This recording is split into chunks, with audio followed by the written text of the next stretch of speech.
निशुम्भ शुम्भ गर्जनी प्रचण्ड मुण्ड खण्डिनी बने रणे प्रकाशिनी भजामि विन्ध्यवासिनी। त्रिशूलमुण्डधारिणी धरा विघातहारिणी गृहे गृहे निवासिनी भजामि विन्ध्यवासिनी। दरिद्र दुःखहारिणी सदा विभूतिकारिणी वियोग शोकहारिणी भजामि विन्ध्यवासिनी।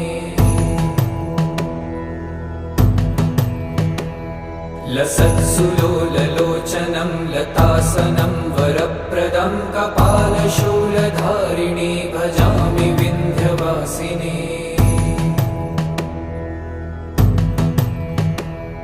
कराब्जदा